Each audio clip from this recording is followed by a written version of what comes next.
Alrighty then. Oh man, glad to be back, guys. I gained old man strength since we last talked to each other. Oh. Yes, I'm officially 40 years old.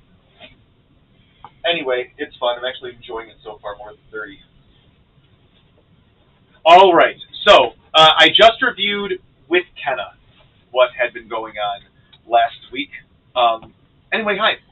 Hello. It's our show. Hello. I missed playing with you guys. I've been doing a lot of Fabula also. I've been doing a lot of Fabula Ultima with my son and his friends, as well as Brooke, Mayor, and some other folks in like through her games.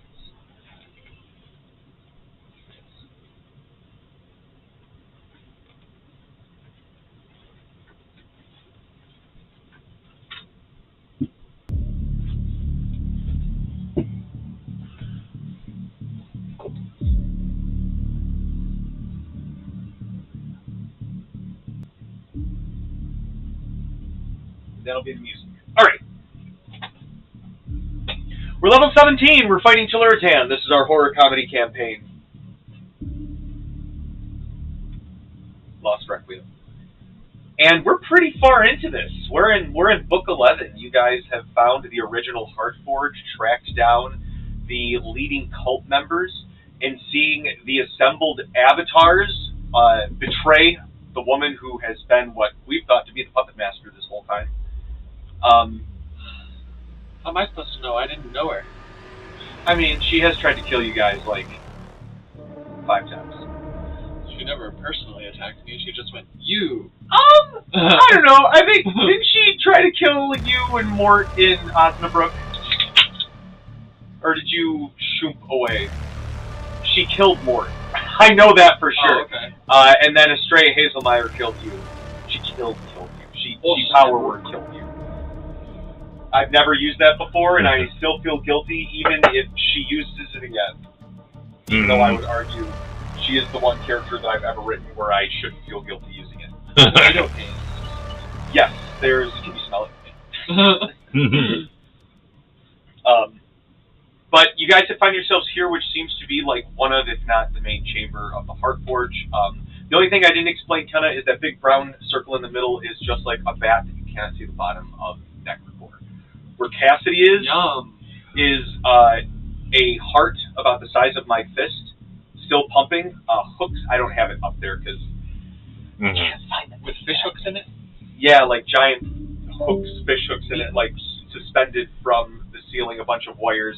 Cassidy is healed whatever infection was stemming from it, but he sees that the pulsing that he's been seeing through the magic in this Heartforge is the pulsing of the heart as like the center of all this as the blood kind of drips down. So yeah, so not entirely sure if healing the source of the infection. Well, I don't know if.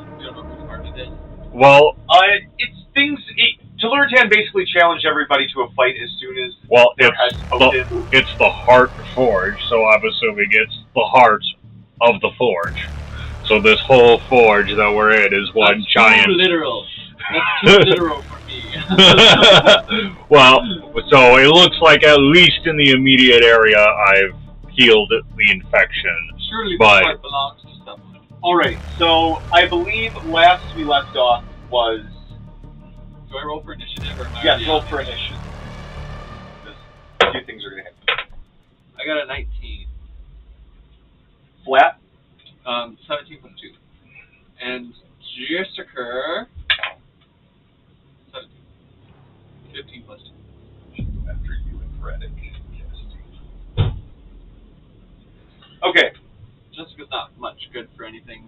So, I forgot to make all of my NPCs go last turn, and I think it was mostly because I wanted to get us all... Well, when we had that potion with the short rest effect, we can use hit dice to recover spell slots. Yeah, remember you took the catnap cap, which gives you the effects of catnap, and you can use your hit dice just like...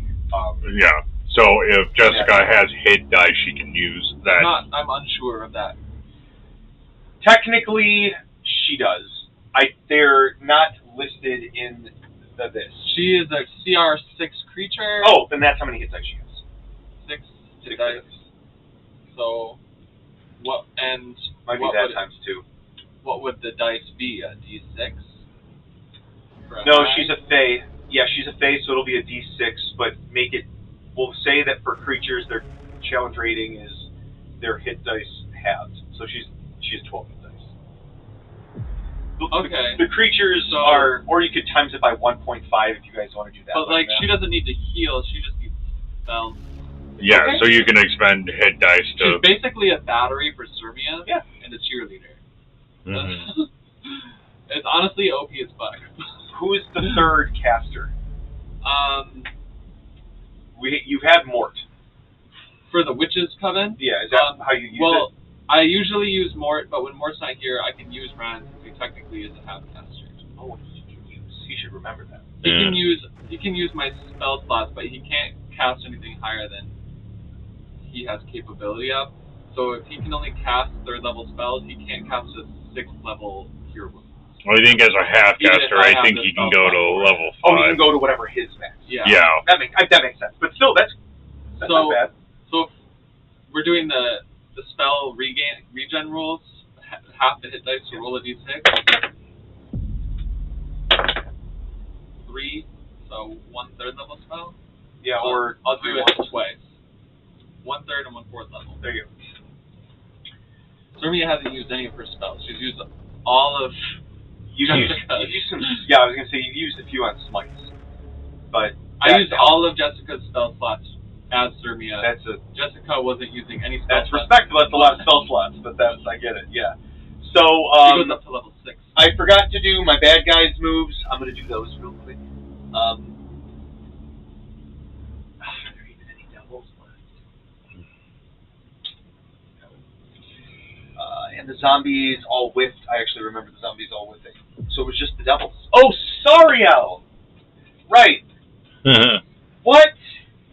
Oh, what is Sariel going to do after Mort just revived her?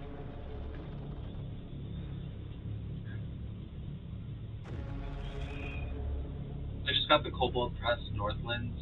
Oh yeah. Kickstarter they just got sent out.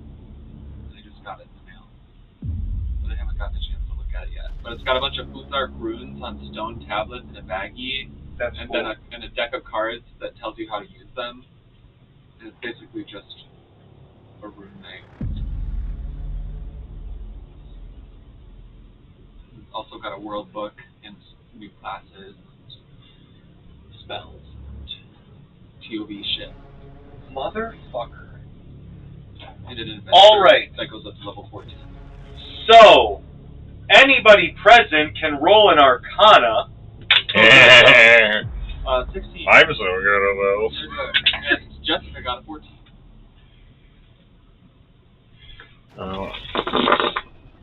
Jessica. Alba. So that's plus 5. 10. What spell did Mort cast on you guys last week? 36. For sure. What did Mort cast on you guys last week? I forget the name of the spell, but it was enemies that attack us have disadvantage, and we have advantage on all saving throws. It's Holy Aura. Okay. Let's look that up.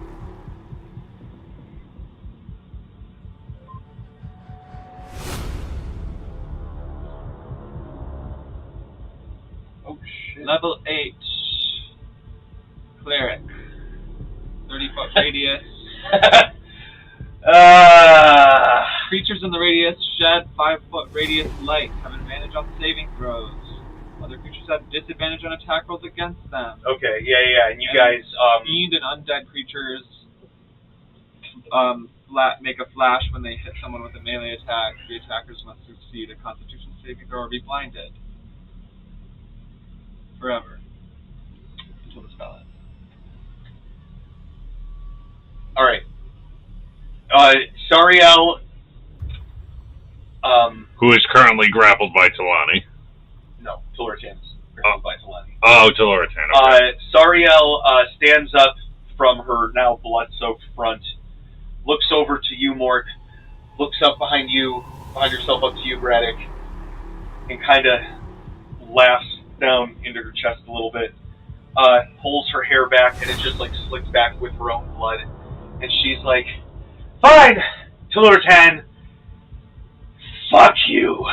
And she just like twists her hand in these weird like celestial runes, and it's like angel runes. It's not necessarily like a spell, but you understand that it's kind of like an equation that she's kind of tracing with her fingers. And she, Braddock, what's the weapon you're currently holding?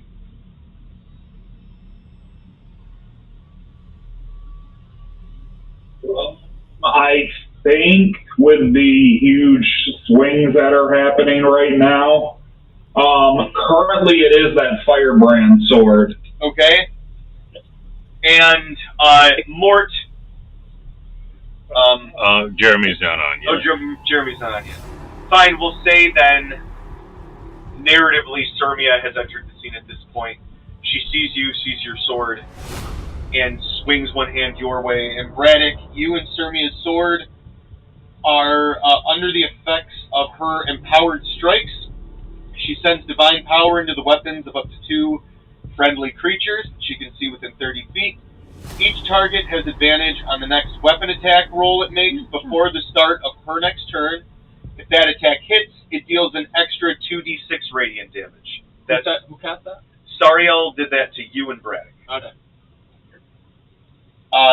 She is going to then take out, seemingly out of nowhere from her long, flowy Celtic style dress, just a great sword that seems to glow with a flame that seems to dance with the infernal fire in yours, Braddock, but in like a almost aggressive way. It burns almost like a golden white.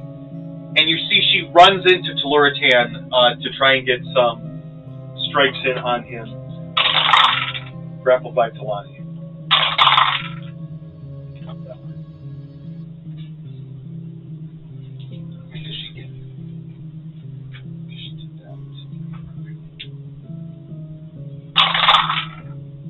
Okay. So she comes in with one strike, and he manages to like move out of the way because Talani is going to get into the swing, so she kind of pulls him too. Then a second hit, she gets him like right on the arm. And then Braddock, you probably got the best shot of from where you are. You see the swing go in, and it looks like it probably should have missed, but there's you blink and the sword hits true, and it just gets him right in the gut. And she kind of like presses in, and she's like, "I'll be taking some blood back." And we're gonna go to the start of the turn order with Tullertan, to where he's kind of smiles, coughs up a little blood, and goes, and he looks to her and Talani. No, you're good. Keep going. And he says, "Well, it's been fun, but..." And you see, with the same Arcana check you all rolled, a plane shift spell, kind of like whoop, underneath him, and he starts to fall down. And you see Sariel and Talani start to dip with him. They don't drop the grapple or like lose the sword in his gut. And he kind of looks surprised for a second, and the both of them kind of lock eyes. And Sariel says, "Oh, I'm coming with you." And Talani goes, "You're not getting away that easy," as the 2 ladies disappear with Sariel as the plane shift spell underneath them where they are, and it drops them down into here, into wherever. Let me see, Cassidy and Braddock, you guys could roll a perception to see if you could see where he may have been plane shifting them to. I'm sure Tullertan has nowhere but great places to visit. Where am I at? That would be a This bastard far away, 20. you try to see it. You got a good top view down angle. That is all you need. I mean, unless it's perception, then I'm not going to get it. Yeah, perception. You can see inside the hole. You can kind of it's like a golf hole where you can see kind of imagine it's just like a flat circle and you can see everything down beyond that circle and that limited. 26 on the perception. 25. All right. So all of you see what looks to be somewhere that you all went. Here you are. Somewhere that you all went. Not that long ago at the Marizelle place. Here, Jessica. Somewhere, some good old corner of hell. You see Telurtan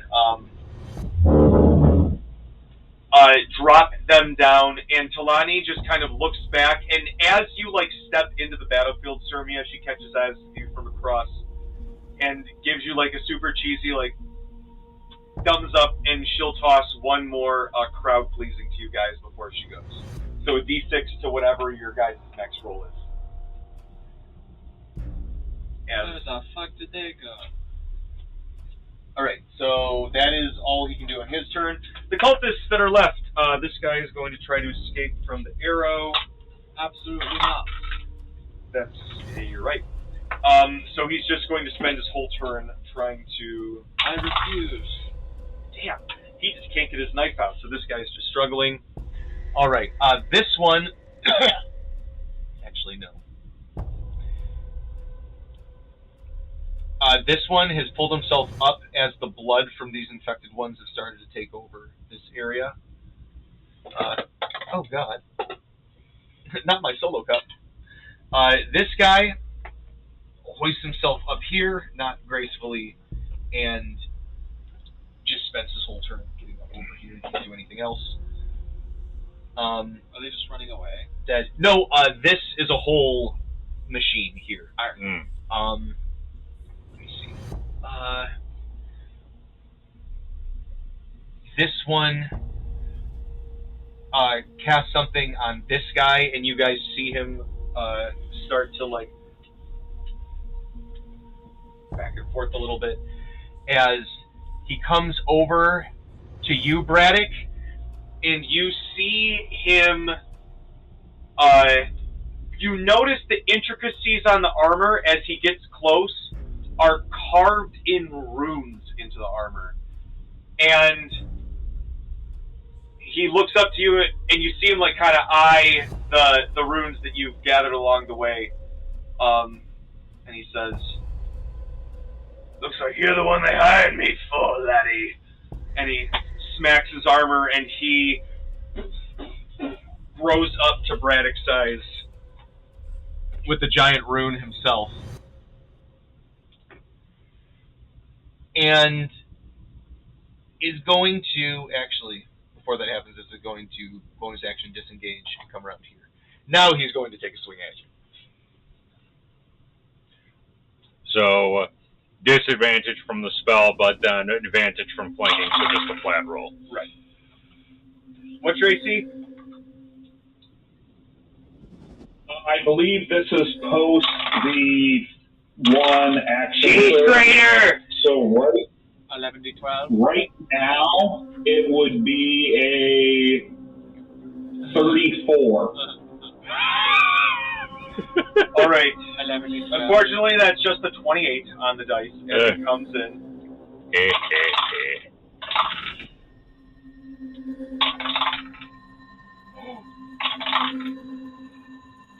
All right, I got a nat 20.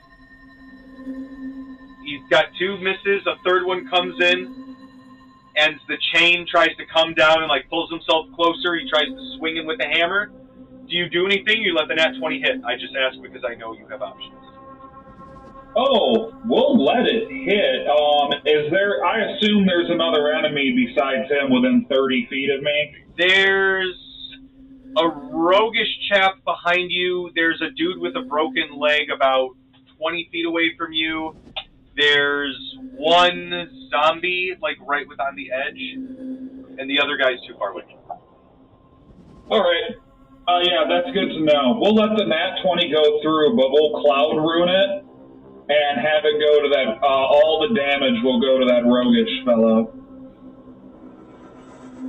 All right. Let me just read this real quick.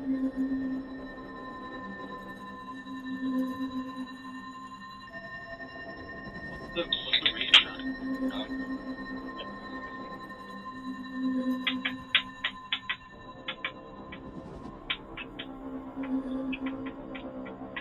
Okay, I was hoping this was how it worked.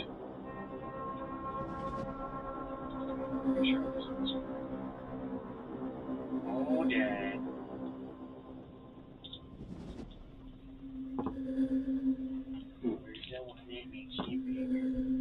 Oh, cool. Okay, so, but that will take up all of his bullshit. He is going to reaction activate his own Cloud Rune to come back and hit Cassidy. Oh, he's not within 30 feet. Damn it. Can I get more, or is it just back to you? It's just back to you. The Cloud Rune, I think, specifies that it does have to be a different target than the original creature. Choose a different creature within 30 feet of you, other than, it just says other than the attacker. Who's the attacker? The big guy? The big guy. Okay. Now, if Mort is there, Mort does have the ability to cancel the crit then, too. I would fucking argue that Yeah. you would fucking fuck you guys, Yeah. and cancel the crit still. Yeah. Which is fine! I was already expecting to get shit on right away regardless. I was like, wouldn't it be cool to, like, it just seems so cool to, like, Cloud Rune. I was walking miles today, I'm like, that'd be kind of cool. Alright. God, fuck you guys. Alright. I didn't do anything. No, you're about to. You're like 3 people away from doing this bullshit. Alright, Braddock, that is going to be 19 magical bludgeoning damage as this, like, Mjolnir-type hammer just crunches into your ribcage. That's... Oh, is there a guy that's in similar red robes to you on the table right there in front of you? No. Huh. There should have been a guy on the stairs. There should be a guy. I'm just gonna put a guy. I believe you. Okay, thank you. I bust through the door. What did I miss? Where's to their And don't forget, Where's Corin is, Estrella? before we got into this fight, Corin said he was going to sneak around and try to mess with the machines. Yes. All right. There has been a guy here. He looks like he's the one who operated the chute. He is going to now come over, and he is going to... He's out of range. God, I never used to do this. He's going to lightning bolt you, Cassidy.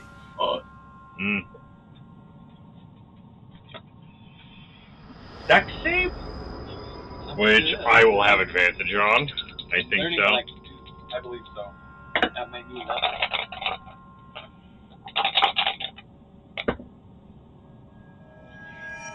Ooh, that's a 19 on the die, so that means it will be a 25. All right, you like pull out of the way, but some of the like magnetism of the metal kind of like gets over and zaps you a little bit.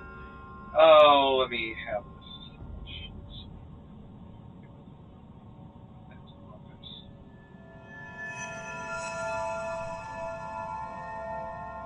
This is halved. I hate doing that numbers. 16. That's the halved number. Okay, Of like- so of lightning 16 damage. lightning damage. Yes, sir. I am not going to use my Save it reaction. up, I'm not going to use my absorbing reaction yet. Absolutely. But the last time I used it, it was on psychic damage, so I do still have resistance to psychic That's damage right. right now. I think that's all the cultists cast haste.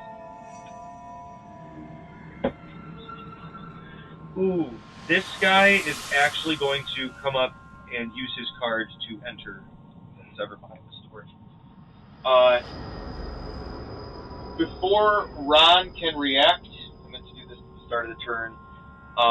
He sees that the cultists that Sirmia and Talani were fighting in this little entryway start to enter, and he and Mare will keep them busy. That's what they're going to do for this session.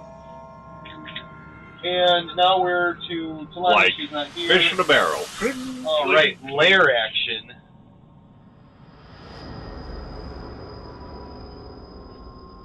I'm not here yet. Just kidding.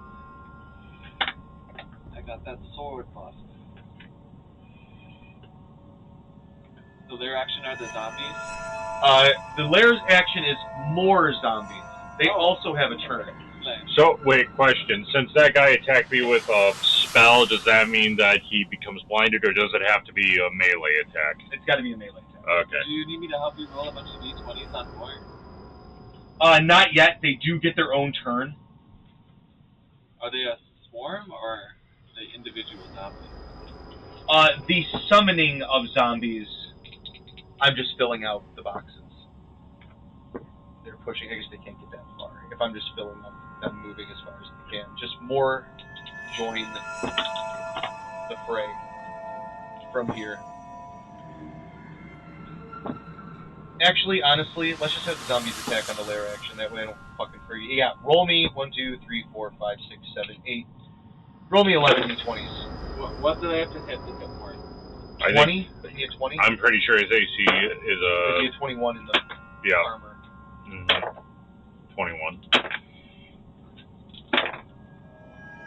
What is their bonus? +3. Okay.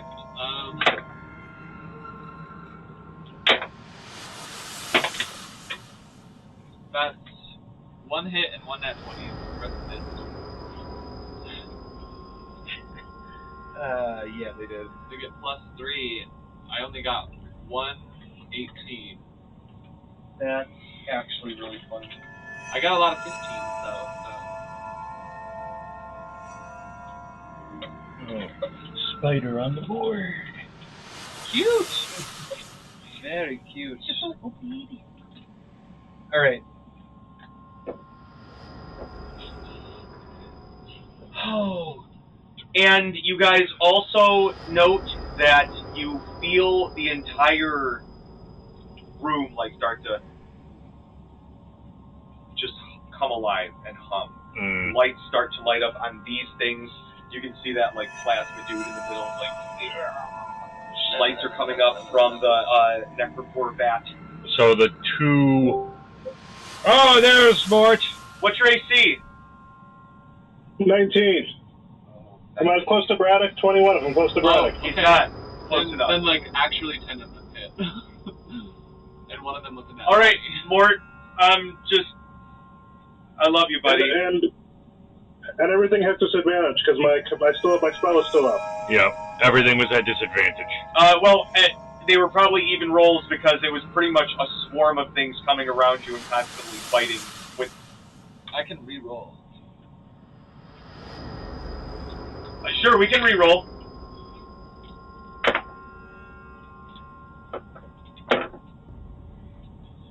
How many is it again? 10 or 12. Or 11. I think it's 11. Oh, that's 2 nat 20s.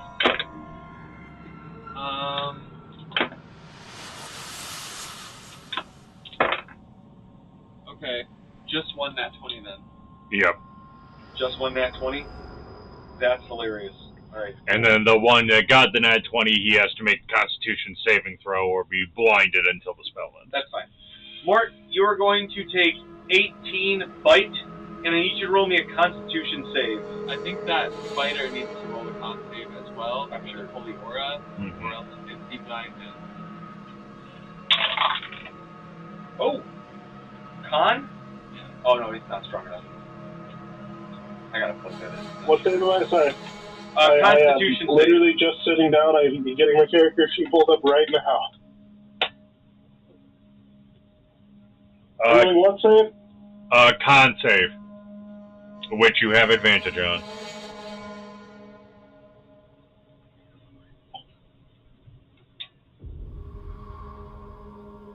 15 for the first.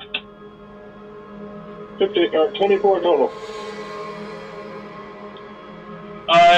You feel the familiar effects of Darakul fever start to set in, but you manage to like focus yourself and push it away as these ghoulish zombies are just kind of meandering and pushing through and swarming around you, but also spreading into the rest of the room as well. How much damage? 18 piercing. And that was crit damage. So. So, I'm rolling my concentration check, which is 23 total. I'm good. Okay. All right. And just so you know, Jeremy, we did have Mort use his reaction to prevent a critical hit on Braddock. That's fine. All right. Just a heads up, Teluritan is no longer on the field. He plane shifted him and Talani and Sariel away because Talani and Sariel were ganging up on him, and plane shift requires 2 willing creatures, and they were willing, so they went with him to his surprise on plane shift, and they're currently gone on the battlefield. Braddock's engaged with another Dwarven Rune Knight, who has also expanded their size. So? And that's where we are. It's actually Braddock and Cassidy. So Sirmia, then Braddock and Cassidy. Am I the highest initiative? Dude, I rolled really high. And then these guys. Mm-hmm. Talani actually rolled slightly above you, but she's not here. Because I talked to her and got her permission. Okay. Slay girl, literally. There's a lot of bad guys. Welcome to level 17, everyone. Oh, yeah. You and Mort are... I was like, you know what? I don't need to worry about being mean anymore, because I just need to be mean, quote-unquote, to survive against this. Hey, everybody. We're not trying to save this place, right? Are you trying to unravel a mystery or something? We are trying to stop them from using the Heartforge. I cast Earthquake. I need the camera to catch my face right now. It's got a range of 500 feet, yep. So it affects everyone. Well, what about people who are in the air? Not people in the air. I mean, but it might affect you if there's a structure that's tall enough to hit you. I'm right next to. I don't know if you've seen what happens when you cast Earthquake on a Pokemon who uses Dig.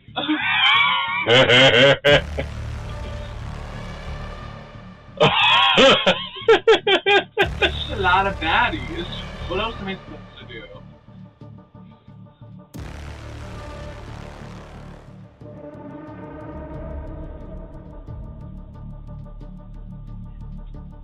You want me to read the description? I actually want nothing more than the description of Earthquake. Okay. Hit me with a girl. Okay, you can create a seismic disturbance at a point in the ground that you can see within range. Sure. The tub. For the duration, an intense tremor rips through the ground in a 100-foot radius circle centered on that point, and shakes creatures, structures in contact with the ground in the area. The ground in the area becomes difficult terrain. Each creature on the ground that is concentrating must make a con save. My save DC is 21. On a failed save, the creature's concentration is broken. When you cast the spell at the end of each of your turn, you spend concentrating on it. Each creature on the ground in the area must make a dex saving throw. On a failed save, the creature is knocked prone.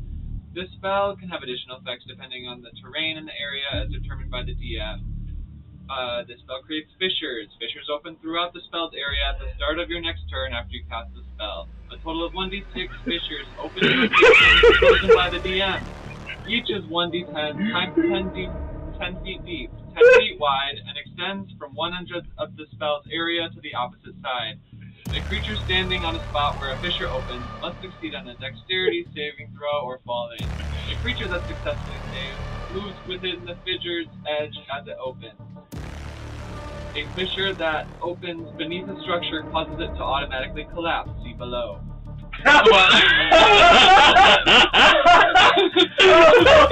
Shit. Structures. The tremor deals 50 bludgeoning damage to any structure in contact with the ground in the area when you cast the spell, and at the start of each turn until the spell ends.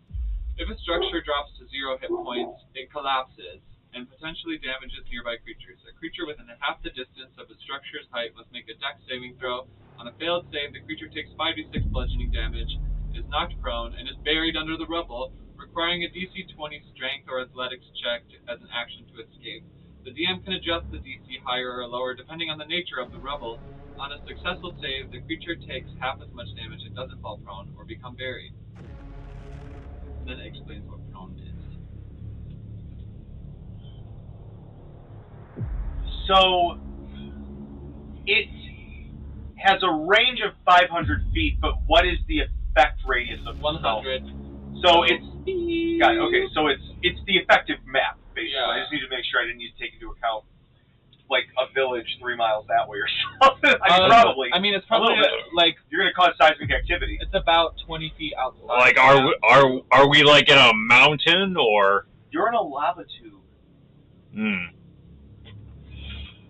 So volcanic explosion, basically. A volcanic necrocore explosion.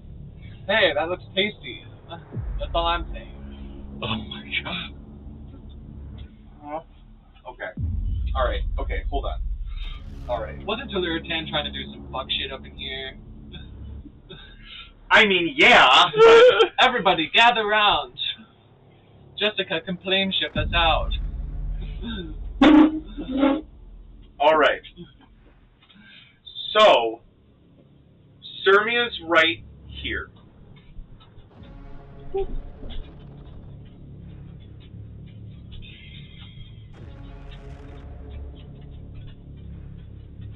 Jessica goes after... Jessica's after Cassidy, but Mort goes after her. And Ron and Mari go after... Well, Ron and Mari are right next Oh, no, to they're me. with... Yeah. Yeah, they're right next. Yeah, they're right next to. Or I can just teleport too. Teleport's probably cheaper. This is probably the biggest fuck up to TJ's plans in this entire campaign. Alright.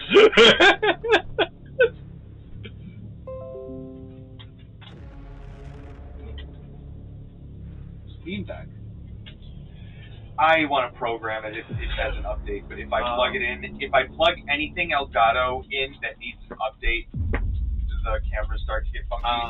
So I want to have time to like when we're playing different systems and we can experiment with stuff, I might be like, oh, we're going to try this, so I don't feel as like stressed as like, this is a weird boss fight. Okay.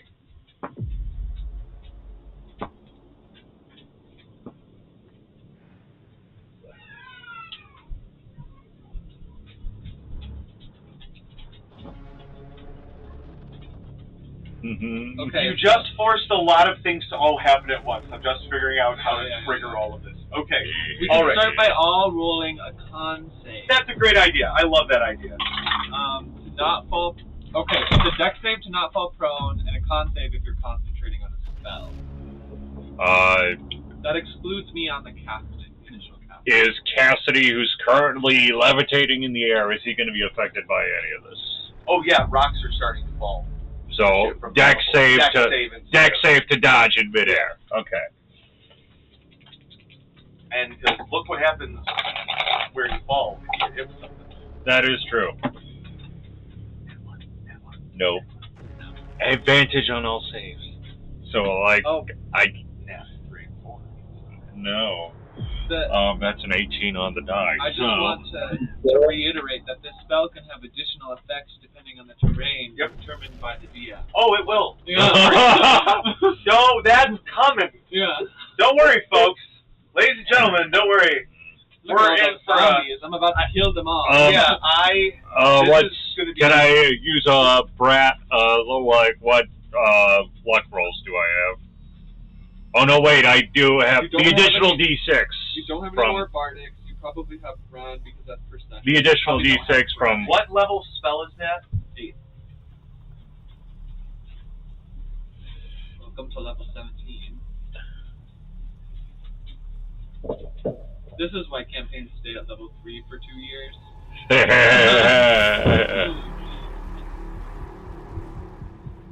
Oh, what's the range on counter spell? She's too far away to stop. She's too far away to stop. She can't counter spell. Oh. All right, that's Okie. so the additional D6 from what's her name before Yep, she Shalani left. gave you all an additional D6.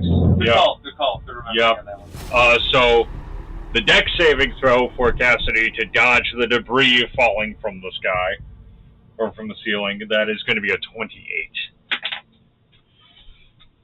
Jessica failed.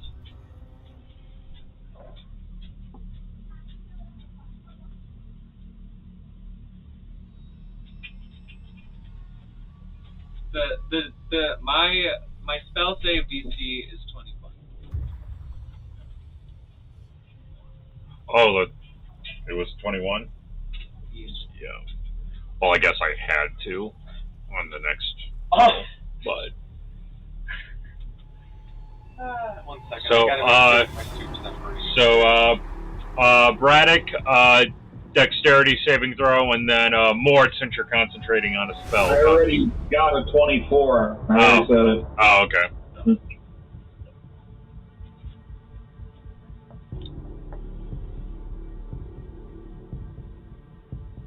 What am I doing? What did you miss, Mort? Brain broke. I'm munching. Oh, but what did you... Do you know what you're rolling for? Do you know what Sirmia just did? Was it an earthquake? Yes. So, Yes. since you're concentrating on a spell, you gotta roll a Constitution saving throw. I spell save. Oh, that's fine. Is it like a concentration check? It's Constitution. Constitution, yep. I got a 26. Okay, you're good. I guess it's important because I have advantage if making a concentration check because of Warcaster. Yeah, but the earthquake spell specifically says that that regularly you would have to roll a dexterity save to avoid getting knocked prone. But it specifically says that if someone is concentrating on a spell, then they have to roll a Constitution save instead. So now you have to roll a dex save. You actually have to roll both. Oh, you have to roll both. Okay, so the Constitution was for I think my Holy Aura would still give me advantage on these. Yeah. Yes. So dexterity saving throw at advantage.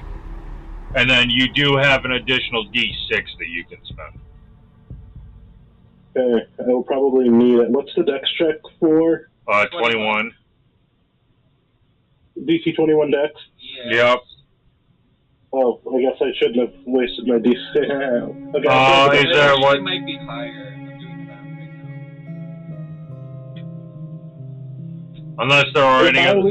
You probably do. Concentration on the spell, just so you know, it's going to be a pretty big nerf to our party. This is my 8th level spell slot. I'm pretty sure you still have some extra bonuses you could roll on these. You get a Ronic dice. I'm also flying. Does that matter? You don't have to roll the con save if you're flying. Okay. Well, I guess I passed the con save. It was the dex save that I failed, so... The dex save is just to not fall prone. So I guess you don't need to roll the dex save yet, but there will be more dex saves once structures start to fall. That will be to dodge structures. Okay, so then if you're flying currently, then you're good. Okay. But Cassidy is so high up in the air that he had to roll a dex save to avoid the falling debris. I'm sure TJ will probably have you roll a dex save for debris as well. But he's checking on his burnt soup. On his what? On his burnt soup. What kind of bird? Burnt soup. Oh, bird. I think you said bird soup. And exercising consonants.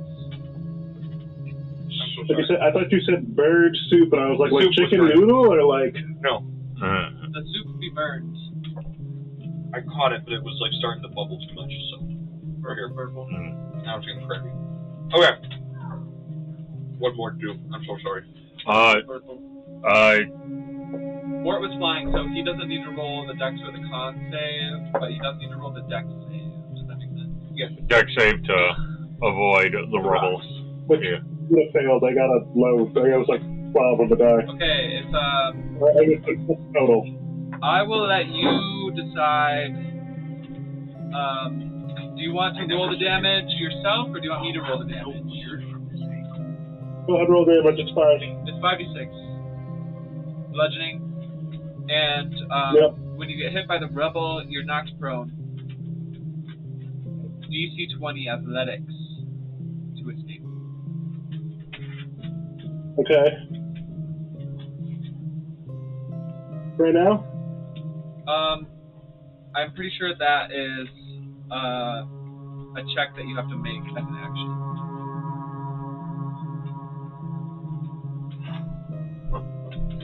Does being knocked prone make me lose concentration or no? Only if the damage does. You took damage, so roll a con save based on the damage. How much was the damage? 5d6. Do you want me to roll it?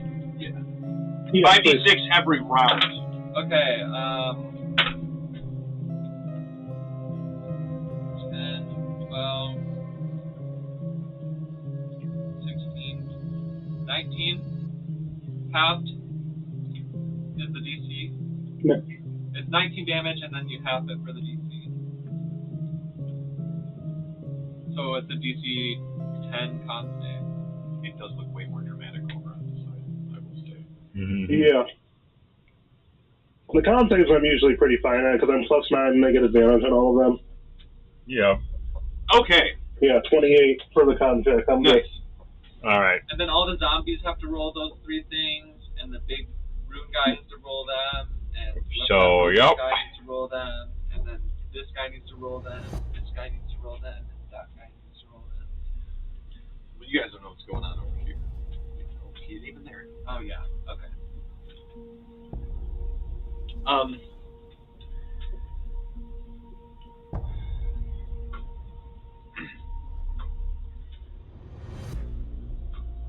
Fail, fail, fail, fail. Succeed, fail, nat 20, fail.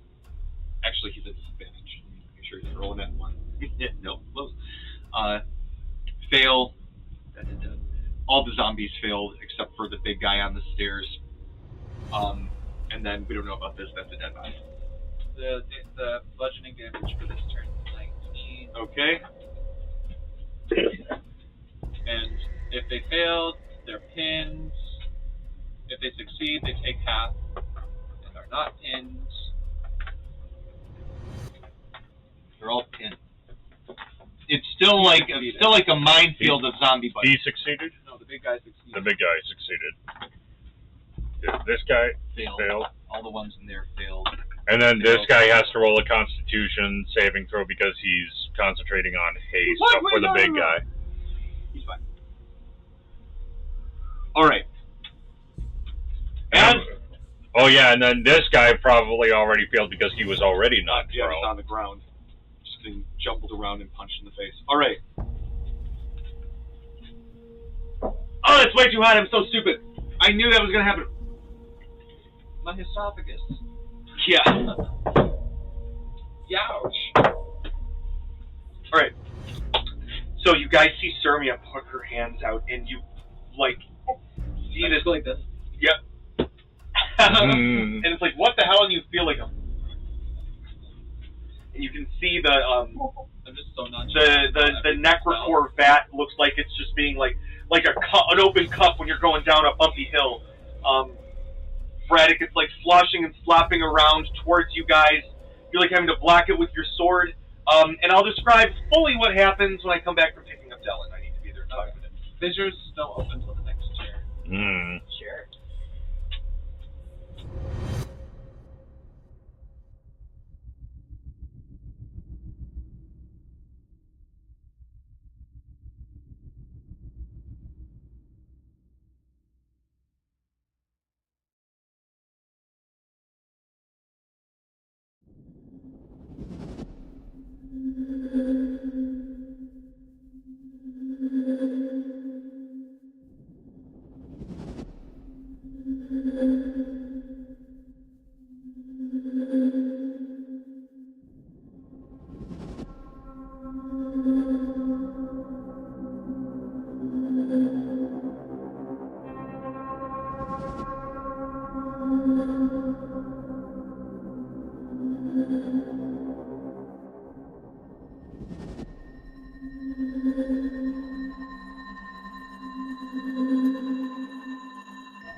before our break, and me having to take a deep breath, Kenna, Sirmia, sorry, it's my last meal, cast Earthquake in the middle of the vat. Immediately, you guys hear like that, and you all feel a weird shift in the room as a wave of dark energy erupts out as the necrophore starts to like bubble and pop up. Everyone's roll a con save. Jessica, roll your con save. Sirmi got 27. Jessica got a...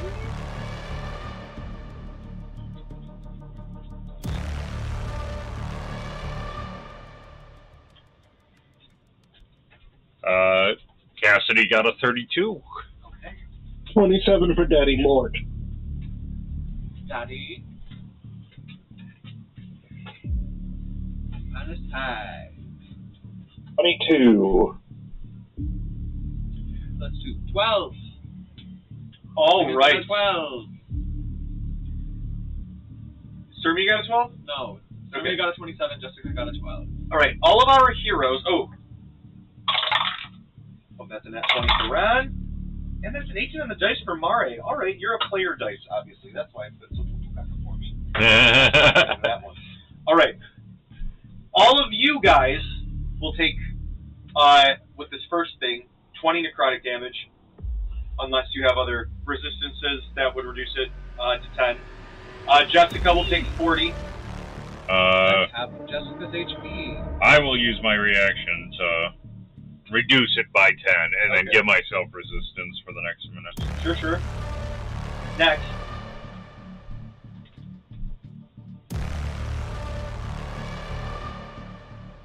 A crackle of electricity shoots out of this huge generator box, and you guys see that it is now just like webs of electricity are spiraling out of the room from this thing. I need everyone to roll me a dexterity saving throw as it is disrupted from the earthquake. Just failed. Sirmi got a dirty 20. Jessica How much damage do we take? Do we need to make those saves, or does it all just immediately go to Mare and do his lightning lure? Oh my god.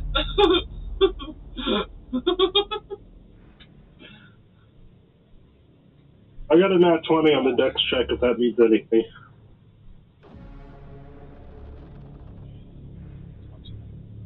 All right.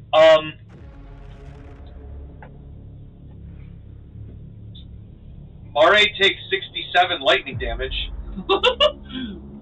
and is now under the effects of haste. Yep. Juiced up.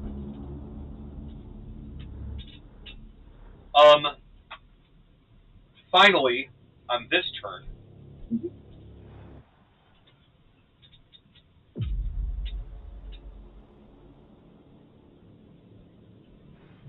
the glass starts to break on these things, and a ripple of psychic energy shoots out from them. I need everyone to roll me. I'm sorry.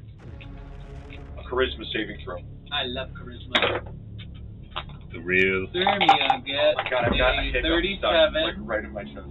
Sirmia got a 37. Jessica got a 10. Natural 20.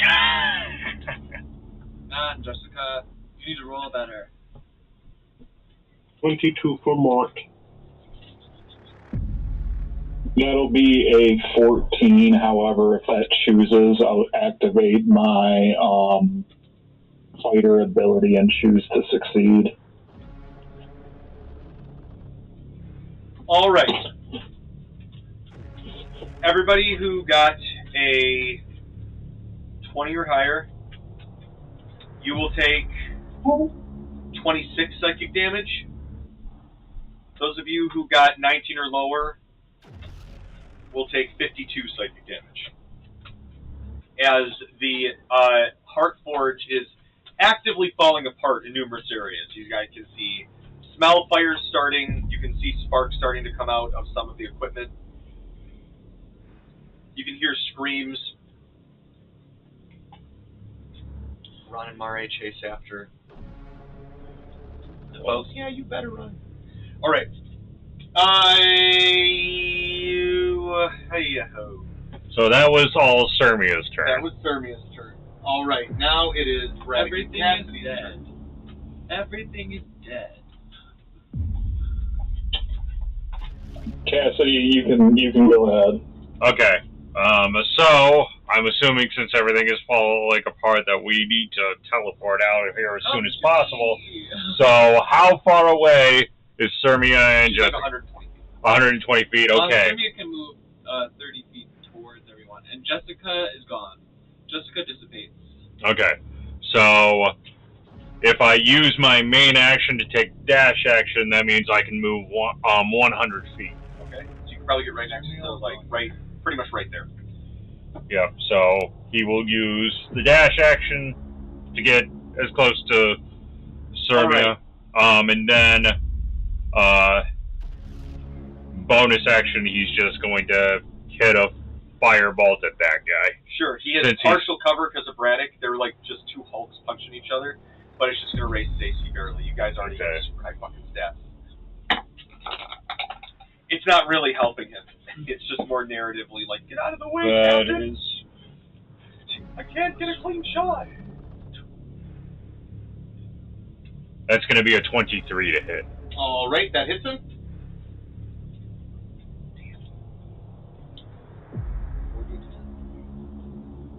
40, 10, or 3? 17 is the final step up. Ram just got his last Dragon Rider boon. He gets polymorph and some other stuff.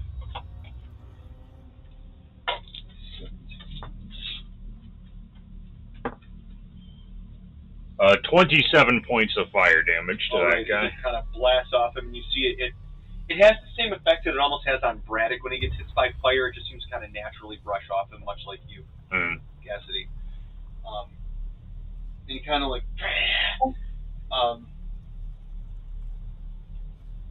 right. As you are always doing little calculations in your head, roll me one more Arcana check, Cassidy. You got it.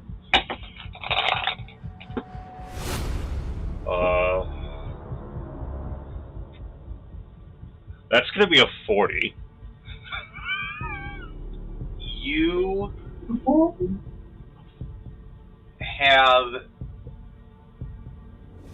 you're trying to put it together, and you think that there's a good chance that all of the bullshit going on right now might actively interfere with particular magics being cast.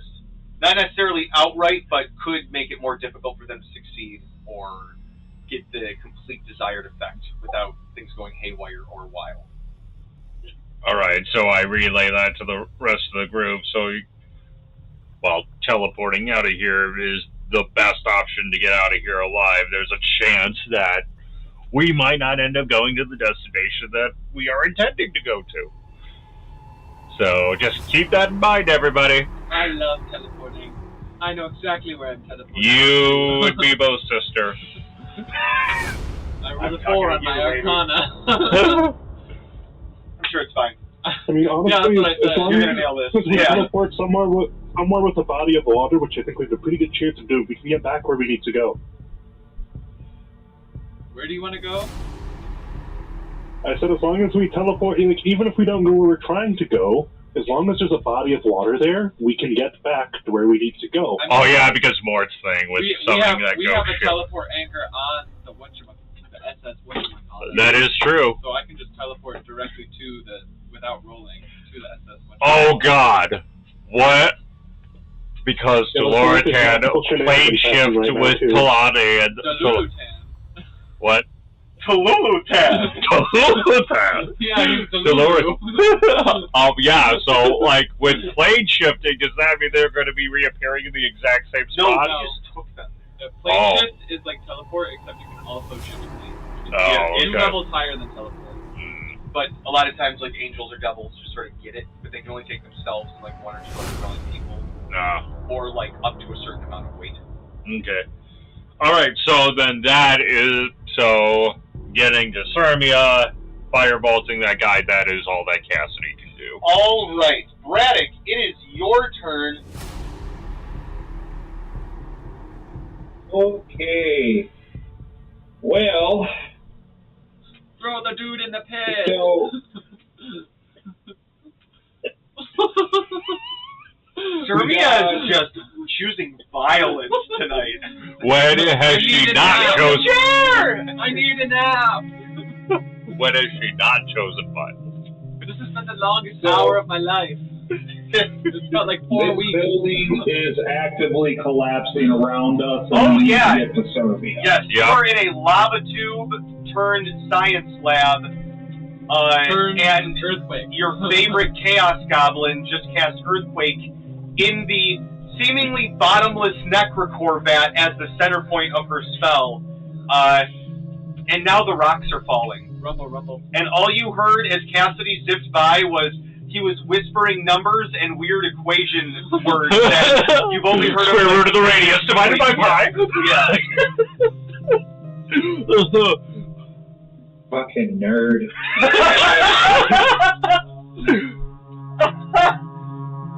I would rather be a nerd than dead. The lair action, the lair just farts.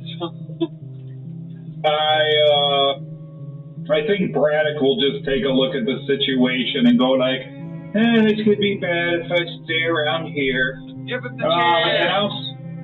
I'll switch my little cape in front of me ever so gently and just pop next to Sirmia. Cape of the Mountebank, baby. Alright. And now he's covered in Cape his of the smoke Mountebank. bomb. And as you do that, yeah, okay, so there's like a poof. We'll even say there's a little bit of like a cartoonish soot on the one dwarf's face. Like the way Nightcrawler It teleports. creates Yeah. a non-magical fog cloud. I like that. He's like, 60 radius. as you poof there, Braddock, it is now Mort's turn as the zombies spend all of their turns just getting up. It's Morton time. I hold out a glass of water for Mort so that he can teleport us with the boat. I don't know. I don't think It's gonna be a body of water. It was Valid worth a try. enough, This is a body of water. It has to be big enough to, like, you know, have a boat in it. Sirmia summons a water elemental. I Body of water. Wait, Mort, you've got that magical mug of endless coffee. Just Or Arga would take for him to just like hold it open. It would take like he'd die of starvation by the time. I folded a note card into a boat and put it in the everybody on. Goodness.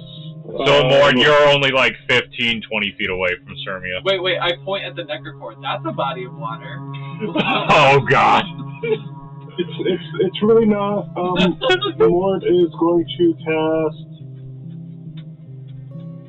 with his channel divinity, turn undead.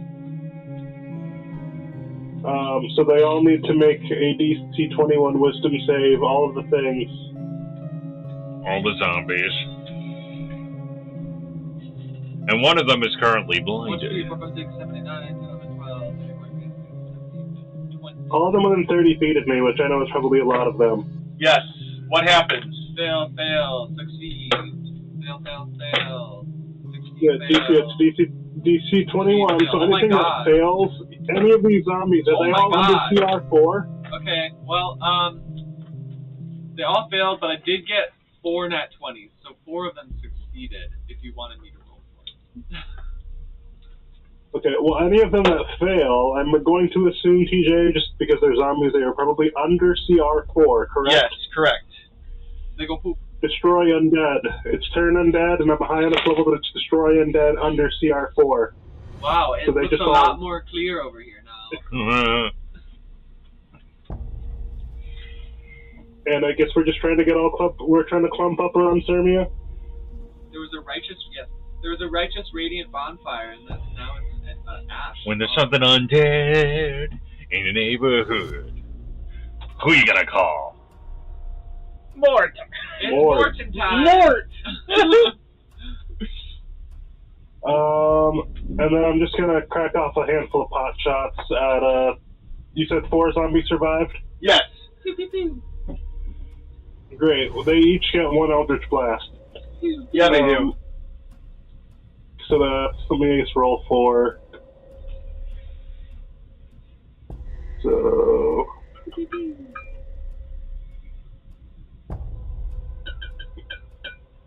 First one is a 24 to hit. Probably actually a 25. 25 after the level up. So 25 for the first one.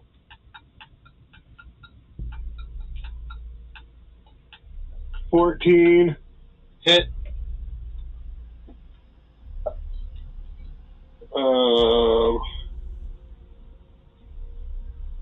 22. To hit? Yes. 19. 19, yep. So I'm assuming those all hit. Yes. So each of them, I'm just going to roll all 4 d10s at the same time. We'll just kind of go down the list. So first one takes 9, second one takes 8, next takes 11, next takes 12, and that's all going to be radiant damage because I can choose my damage type based off of my one of my cleric feats and Tales of the Valiant. Sure. Just flying backwards, popping off pot shots at the zombies that didn't immediately explode. And closing the distance with Sirmia with my movement, and I'm flying. Okay. So you guys are all there. Start your turn. I'm assuming Ron will just use his Ron movement. will use his movement. Yeah. Sorry, I sniffed the cocaine. Yeah.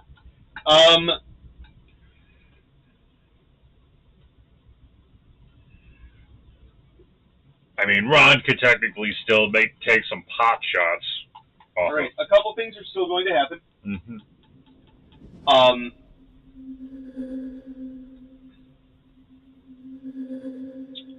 Dropping into the fight is like right up here on the heart, like holding on to one of the chains is Teluritan, just beat the fuck up, bloody, bruised. I thought you left. And then blipping down here is Sariel and Talani, equally just like kind of leaning on each other. Like Talani's like holding, you can see like there's like a hole. She's got guts. She's got some guts that she's holding in. Still Reastrad, like she's probably got some damage like pent up. But Sariel also is just like bleeding that like golden, like opalescent, angelic blood. And they're just like, Zondin, they look and they see all of you guys, like you're all together. Get over here now! And they just run over, and Teluritan's like looking around. What the hell? And then the ceiling that he's on starts to collapse. He's like, no! No! You bastards! And it just like collapses, and you see him like, sayonara, sucker! These three, you see him, not Cloud Rune, the one that lets Radek Misty Step. These three get together and bloop out. But everything else you guys see disappear as the camera fades. So Sirmia was attempting to teleport back to the USS whatchamacallit? Yes, roll me a percentage, Sirmia. Okay. Give me one. Where will we go? Who knows? Cue the Willy Wonka tunnel. Yeah, oh god. I'm gonna roll it on Shard actually. That's a little bit more visibility than on my little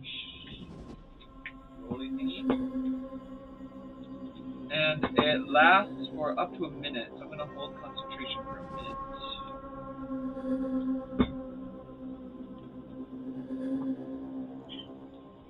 75. Okay. You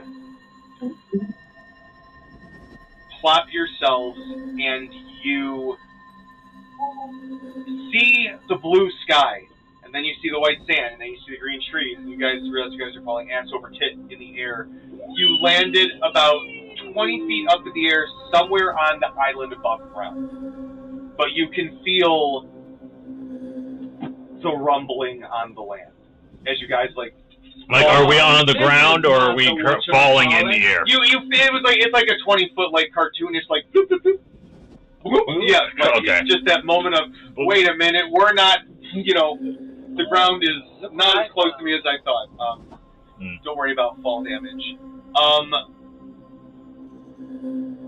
I'm gonna need a quick break to change the map now. And we'll get to that in a second. Do we see a big explosion in the distance? Fires coming from multiple places across the island. Whoopsie. Well, now we got an entire village to protect. All right, we're gonna take another quick break while I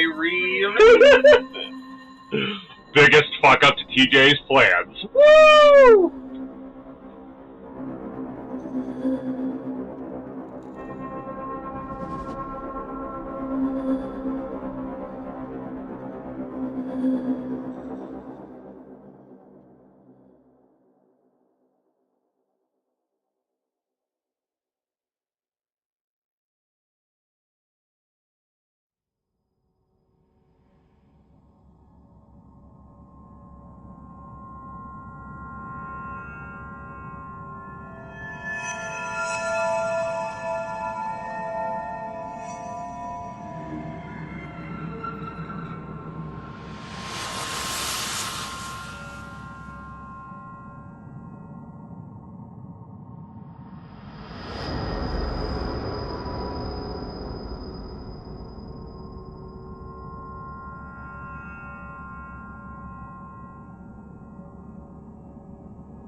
things have changed.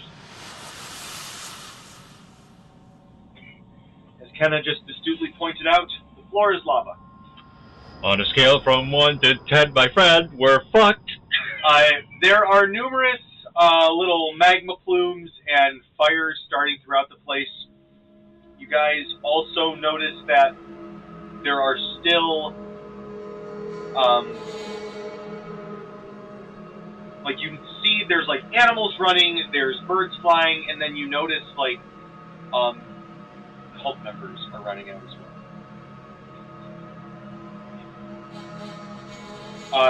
You guys do not see the SS whatchamacallit in sight. You might be able to try to radio them or magic stone them, but you notice above you there's an arcane storm forming above the island. Are we still in initiative? Technically, no. Okay. If we jump back into initiative, it'll be re-rolled, so we're out of initiative. I cast a 6th level fly, once on me, once on Talani, once on Braddock, and once on Cassidy. I know Mort can fly, and Mare Yeah. can fly, and Zariel, I'm assuming can fly, but if she can't, Talani can pick her up. I can fly. Sweet. Since we're out of combat, use the hit dice to recover your HP if you got any left. That's on a rest. Yeah, that's the rest. Oh, that's on a rest? Yes, you guys are actively in a catastrophic event. I start a bardic performance. I start like riffing out on the guitar while we're flying. Alright, I'm going to need, as you guys are flying, a field of lava shoot starts to pop up. I need a deck save from everybody. I suck at these. 5. Ooh, Sirmia. We still have advantage on the saving throws. Yep. 21. I rolled a 19 Uh, on the second. 23 for Cassidy. I got a nat 20, so I'm not even going to bother with my... And then we got a roll for Ron and Mare and Talani. Ron saves because he's got a high dex. Mare got a 16 on the die, but I don't know what the dex is. And then we got a roll for Talani as well. Talani got a 14 on the die, and I don't know what her dex is. It's okay. A plume of lava shoots up. Who got a 21 or higher? Alright, if you got I a got 20... a nat 20. Alright, if you got a 21 or higher, you take...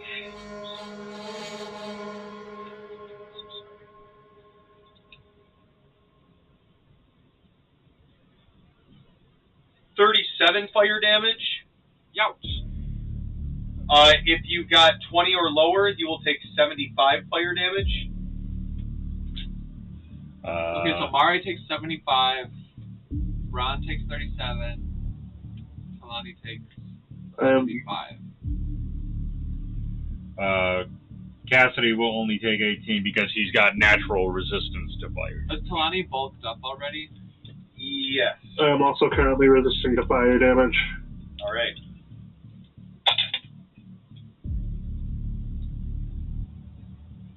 Alright, as you guys are flying along, you see a number of people running through the woods. Not cult members, they look to be just like normal citizens, and they see you guys like, help us! Help us!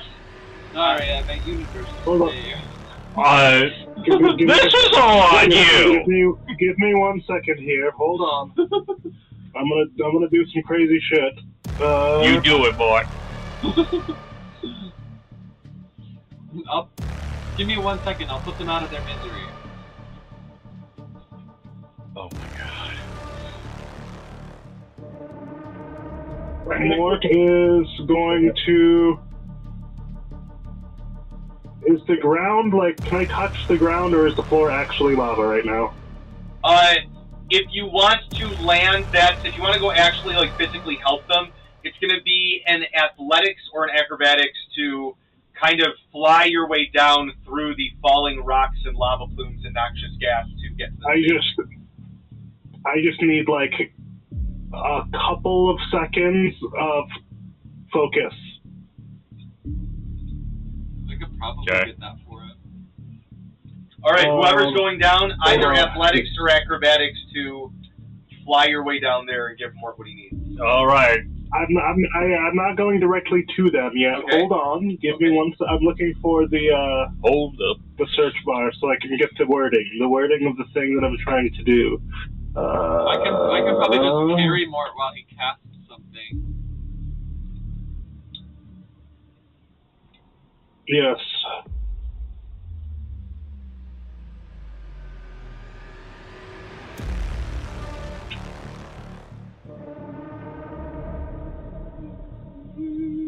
Morton is going to, for the first time in a minute, cast Divine Intervention.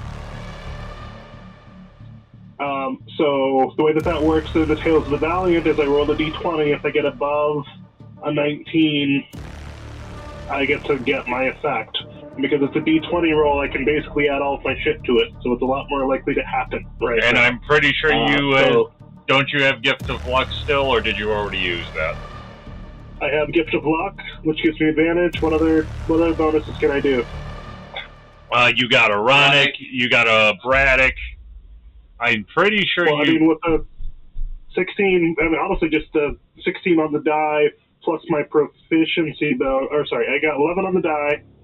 I get to add my proficiency bonus, it gets me up to 17. Ranic is once per session, which is a d6. Yep. So I'm up to 17. That puts me at 20. That gets it. I cast Divine Intervention. Siege, with your permission, I am going to attempt to use my Divine Intervention to cast this cleric spell, 8th level, Controlled Weather. Sure.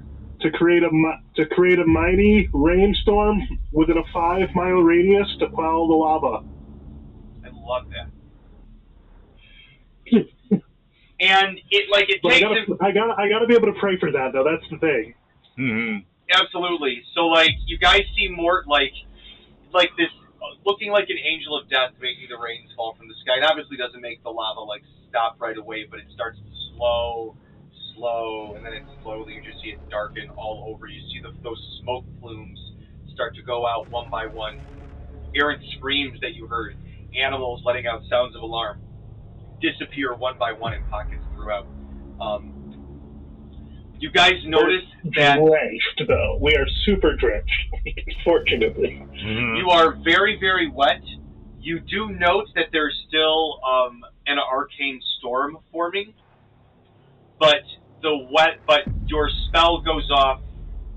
You feel a little tingle at the end of your fingertips after it's done, Mort. You feel that the divine essence of your gods was able to kind of push through this storm for just a moment to grant you guys these maybe minutes of a break from this torrential downpour. And as you guys... Oh, go ahead. What were you going to say? No, I just said, Smells like petrichor and charcoal. As you guys look out, and you can kind of gather your bearings. Hey, what's up, girl? Hello. I will say this notably. It is concentration, so we do lose the holy aura. But I do think saving citizens and animals is worth it. So Yeah. I think we'll be okay at the end of the day. Okay. You guys are able to gather your It bearings. is good, Mort. Oh yeah, that was great. Great job, Mort. I'm so tired. He would not have had to do all that. I'm thinking in the macro, Mort's thinking in the micro. We make a great team. Honestly, I thought it was a good move. You know me. You know I love fucking some shit up, as it were. Swear jar. And you guys see coming out from a tree nearby is running, and he's got singe on his hair, Karin, and he's like, "Oh my God, what happened?" The plumes the lava just started cracking into the tubes. Yeah, Serbia just decided to blow the entire thing up. It was glorious. Oh my gosh, how did you do it? With magic. Very powerful magic. She basically she caused an earthquake. And you see the druid like. It's actually still going down there. Yeah, no, I absolutely. We got about 37 seconds left on the on the earthquake. And he looks out and he notices the tremors. You guys see there's parts of the island where like there's almost like serpentine pitfalls going in and like burning up in there dry. It's 5 fissures. All right. From outwards of kind of where you guys are, you see the earth like a little bit in 5 fissures kind of erupt out with this smoke, this red light coming down from underneath. Oh, you can see off in the distance cult members kind of disappearing off into the jungle. Cora got big. Yeah. You guys notice a little off and away from the opposite shore that you guys came in on. You see some sort of an airship flying off.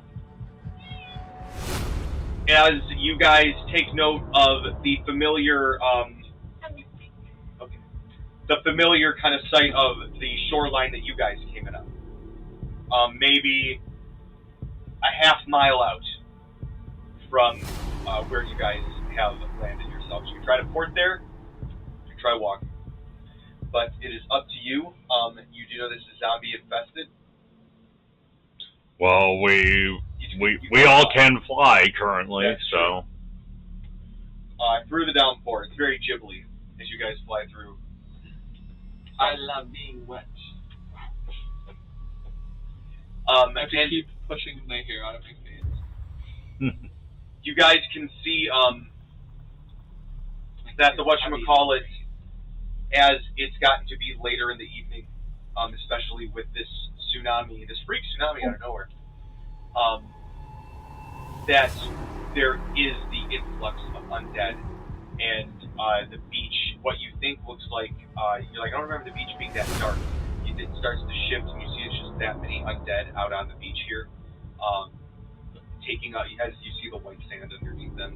The boat is like 100 feet out from shore, anchored out in the water, so nothing can fly. You can see, as you guys are flying, one of the like signal lamps that have like the shutters on them. You can see somebody who Radek or Julian or Christopher have taught. Radek knows Morse code. Yeah, actually more. You probably know some because of the fishing stuff. Just like, you know, nautical signals, but it's kind of like you know, whatever the safe word for the SS whatchamacallit is. Yeah, it's actually pretty interesting because SOS is the newer term. It actually, prior to that, it used to be CQD, which is mostly meant, people think it meant come, quick, danger is what that meant. That's a true fact. That is a real, actual fact for you guys. SOS is newer. Thank you. I learned this in my Titanic phase. Your Titanic phase? Yeah. My Titanic phase was much more romantic. Dear wherever you are.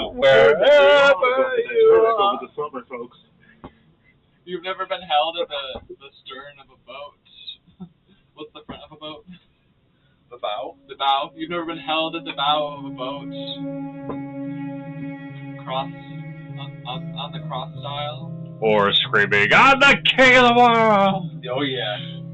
I also learned a lot about the production of the James Cameron during the summer. I'll tell you what. Okay. So anyway, we see the SOS. We see the SOS, or the basically signaling that CQD. you guys. It's Morton time. How do we signal that it's us? I probably would say a large explosion. There you go. Prestidigitate Hi, a Sirmia. light. Hi, Sirmia. Wait, do I know who's up there? You would know that probably at this point the only people that would really know how to do that would be Christopher, Julian, or the teenagers. Triple G would have Great. known. I cast sending to talk to Julian. Hey, you up?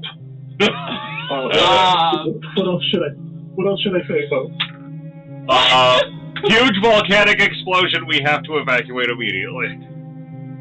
We need It's Morton to. time. Just say it's Does Morton time. GTFO count as one word or four? Here. I'll beat you in the half and give you 2. I got it.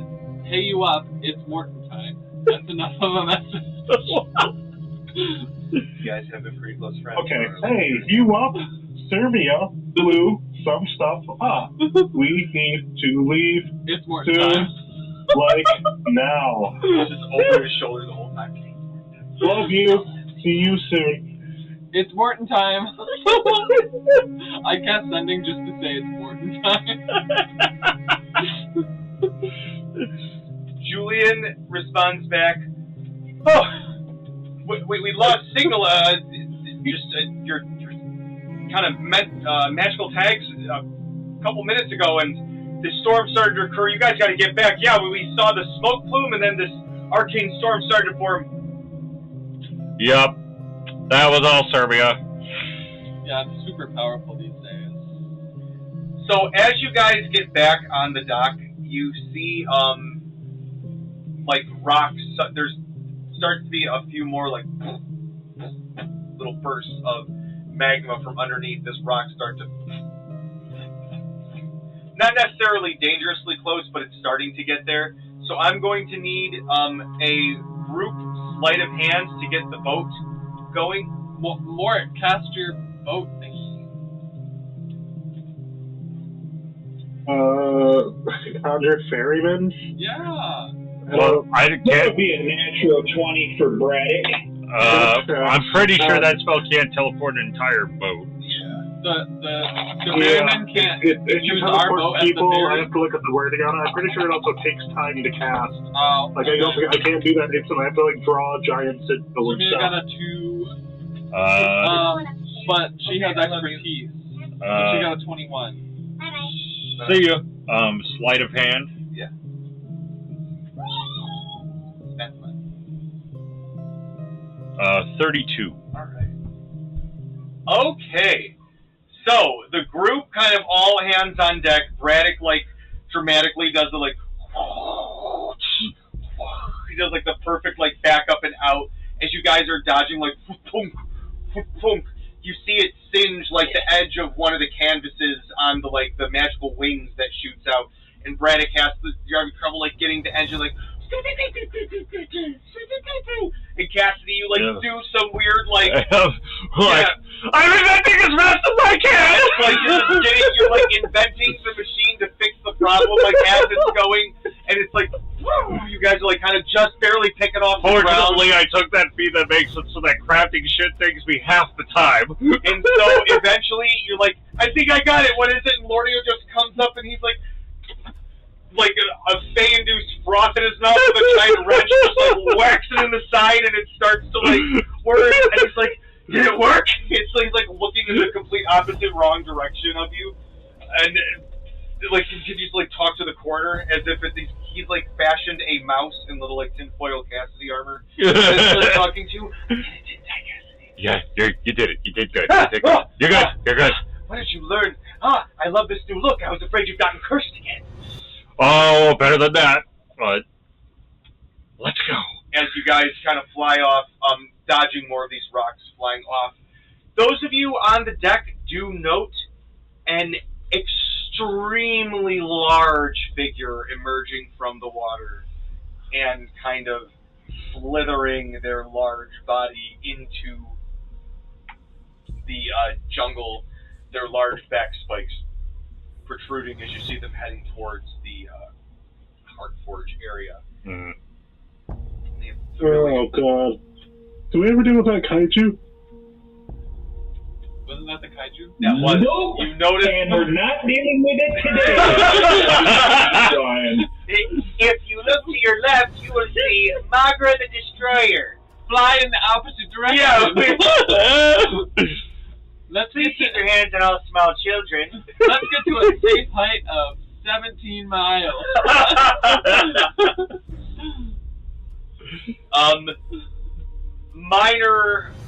Not minor, as the camera watched you guys kind of like head off towards that, you know, a couple islands over. The non-Heartforge attached area, the camera Star Wars swipe fades to the map that we just had set up, the Heartforge, as it's still kind of like crumbling in on itself.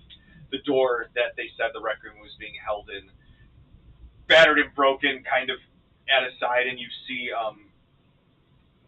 these numerous black tentacles like come out and force it open. That weird like inky figure of Poirot. Where is he? Slurp, slurp, slurp, slurp. And then a rock falls on him. Yep, and you guys won the campaign. But he looks around, and then the rest of those avatars that left with him poke around, and Estrella kind of comes around and goes, Where were they hiding? They went left. through that door. Yeah, they through that left. door to do the Requiem. Oh. Yeah. And Teloratan was trying to bring Zariel's blood to... But we stopped the guy who was attempting to bring that blood, and that vial of blood fell on the floor. Yes. And so she looks around, she sees the blood spilled, shattered, and tainted. And she looks and sees the vat. It's just got like chunks in it. It looks like for however deep it is, it has eventually filled. And she finds a like filled with rocks. Not completely, but like the rubble has kind of like made it overflow, and it is bubbling up through it still. And then as they're like walking around through it, you know, they're using like rubble to kind of like hop up over. There's some other cultists and the avatars, and they're like, you know, watch yourselves, sir. Some of the avatars just like push them into the necrocore and watch them like fizzle down as they like go through. And they start melting. Yeah, they as they get to the vat, she sees like a drag mark from there, and she sees the mostly decomposed, melted body of Teloratan dragging himself. Just like literally pieces of him melting with each like arm pulling. And she kneels down and goes, "Oh, that's skinky." And he kind of like looks up to her. And you guys see for the first time that one of his eyes is the eye of Aquila. He like fused it with him. Ew. And she reaches down, and she has like these little like finger armor, like long nails, and she like holds his head up by the chin, and he's trying to like talk, but there's barely a tongue and esophagus to work at this point. And she goes, "Now, what was you said to us all that time ago? Now is your time to prove yourself for us, Teloratan. Yes, I think you got a little bit too big for your britches. Don't worry. Our mutual benefactor seems to have some suggestions." And his one eye, like, looks over, and they stand up around him as he falls and just goop, like a dark black goop starts to just sort of fall out of him emotionally. Justice for Grailmore!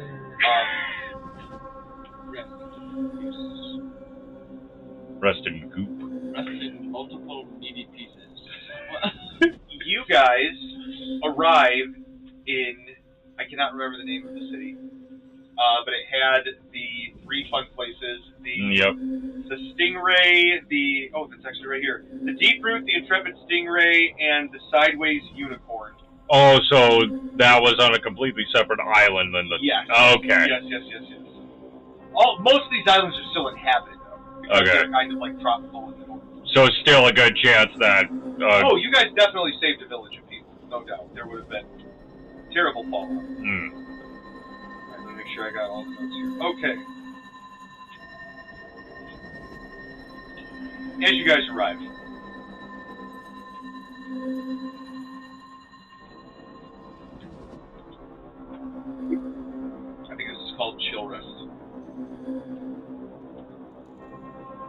The members of your party who were not on the boat are all waiting. I believe you guys got rooms at the Intrepid Stingray. That was an actual inn.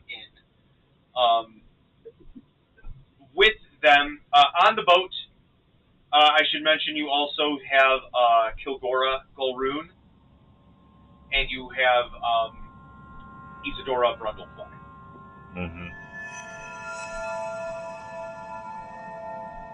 Yeah, because we freed those two. You freed them. Yep. They were on the boat. They had got themselves out. They hightailed it out of there.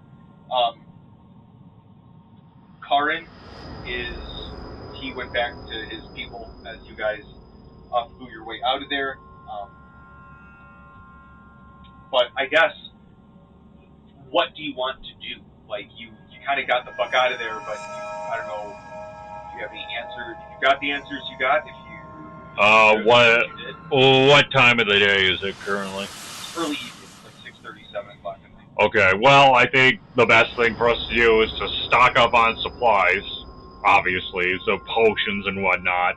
Second thing we need to do is we need to question Brundlefly and Braddock's sister on what they've uncovered, and compare notes, try and figure out if there's, like, with the Heartforge, at least we believe it's destroyed. With the Heartforge. Why would we need to question my sister? She's innocent in all this. I don't understand. Well, just asking what they've discovered. Not interrogating her, just asking, just comparing notes, what they've discovered.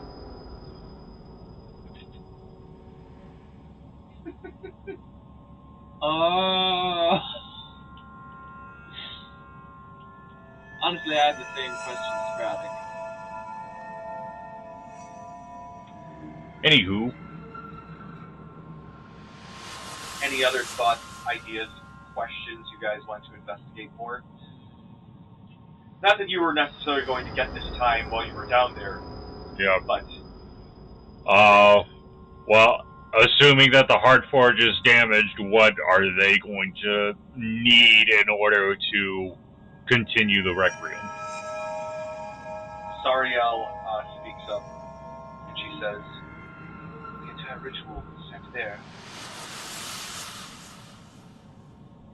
He did the blood of Vels to complete the Requiem as a divine channel to complete what you may consider a god circuit.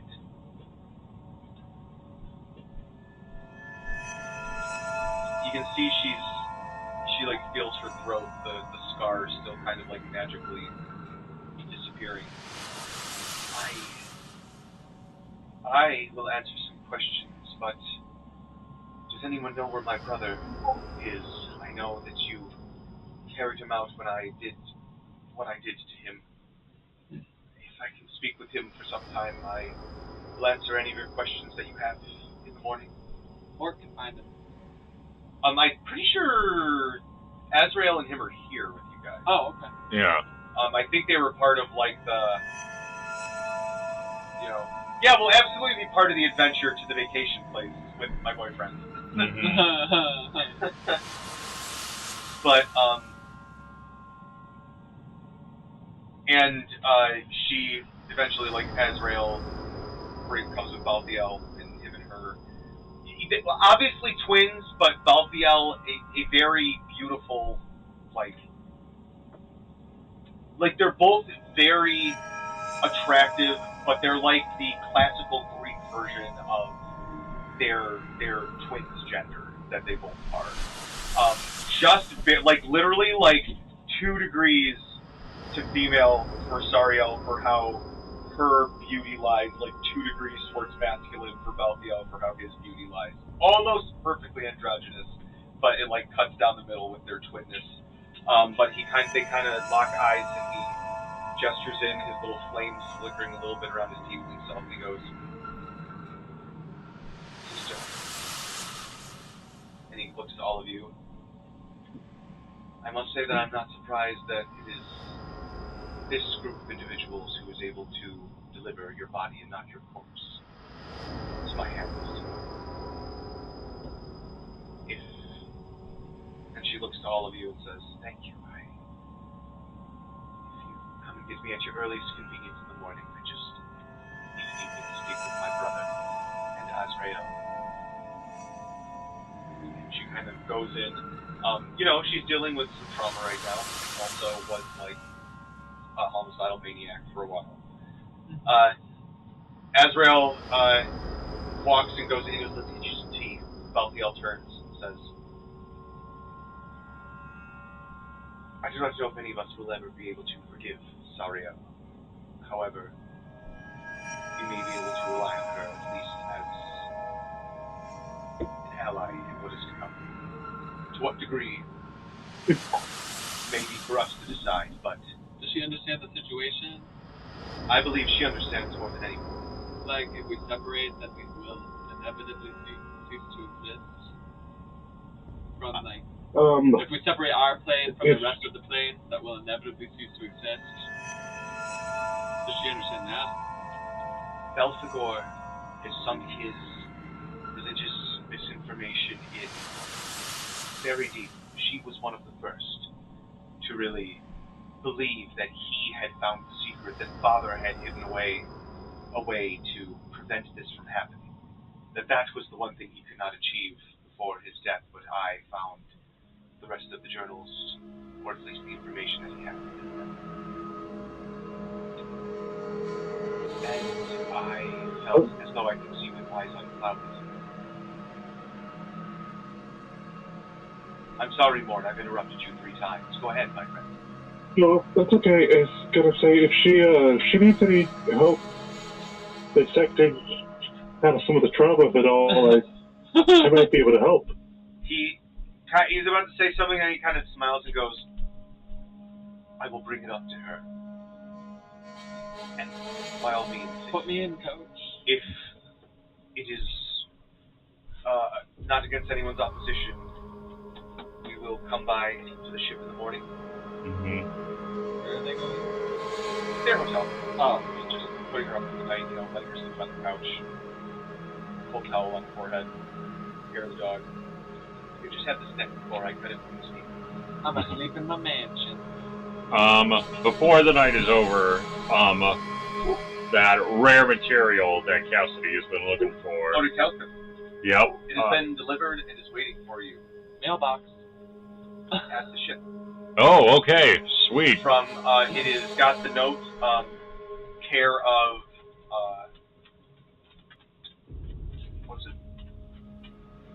Something Marizal, I can't remember. It was Percival, I think. Mm. And it's got, some trading company on it. And you also see there's an address. Mm.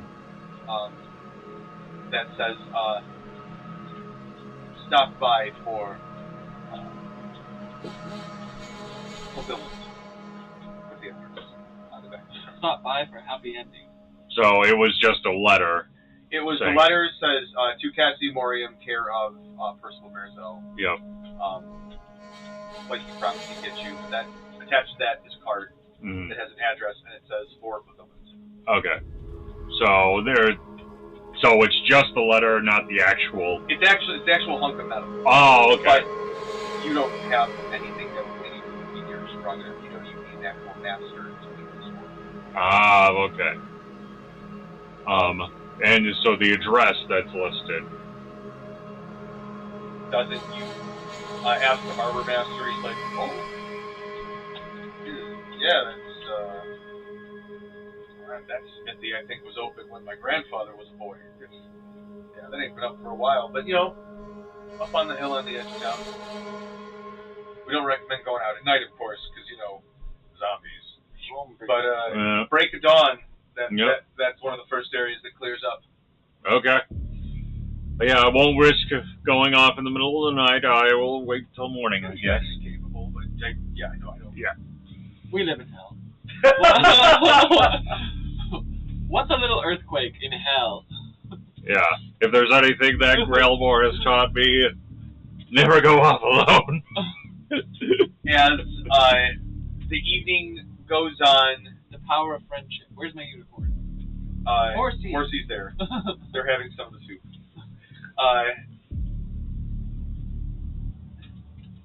You guys sleep dreams not necessarily bad, but it's those kind of dreams where you feel like you keep jumping in and out of different places, and you get up a lot throughout the night. You know, it's not like you feel poorly rested when you wake up. You feel like you got a full night's sleep, but it's one of those nights where you're just sort of restless. You know, like you get up 4 or 5 times, you got to pee, you got water, you're hungry, and you still wake up going, "Wow, okay." Well, we just went through a very traumatic experience. Yeah, it was one of those things where you all just sort of your body, I think, kind of mentally caught up to itself too. No frogs though, right? No frogs. Yeah. The only frog that's there is now the like corgi-sized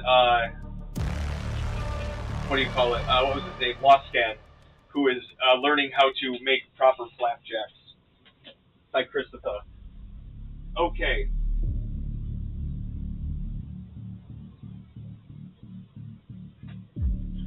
So, full long rest. Full long rest. Woo! Mort sleeps apparently poorly, but also Mort's really tired. Like, I cast a 9th level spell, 2 8th level spells, a 7th level spell. Yeah. What really, a divine intervention? We're really tapped into some stuff here. Considering that this would be the first night that Cassidy has slept, that Odessa's dead, like him, that this just feels like the first normal sleep that he's ever had in 15 years. It's crazy to think about. And he's satisfied that at least my family is safe now. TJ, I'm going to DM you some things at some point. Okay.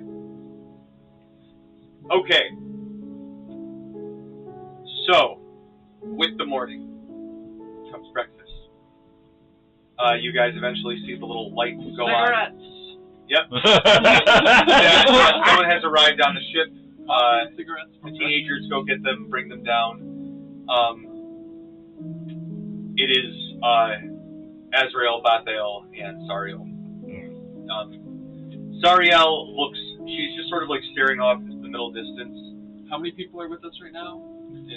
Well, the ship's crew, all of us, and then Tulani, Ron, Braddock, Mort, Anthony, Mort, me, Balthiel, Sariel, Julian, Azrael. You can have one more person. I guess it can be Julian.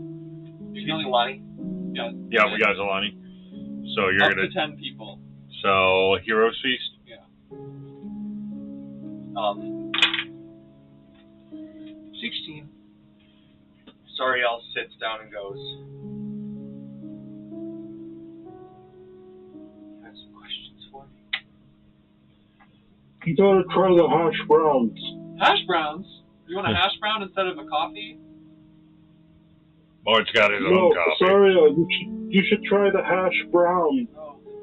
Who made hash browns? I only made coffee and cigarettes. Thank you. I can make hash browns. I'll be back. This is how you smoke a cigarette, Sariel. Mark casts his own heroes. Mark casts his own heroes feast. Okay, see if you roll higher. Can we be under 2 effects of Heroes Feast?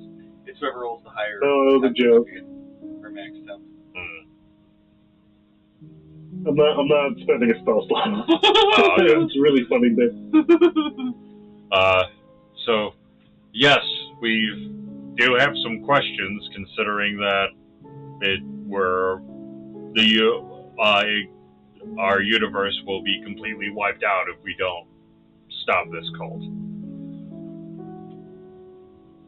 So, yeah, Elfgor is positive that he has a way to keep us separate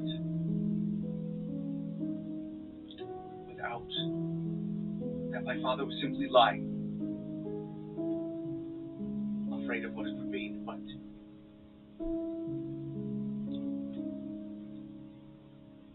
my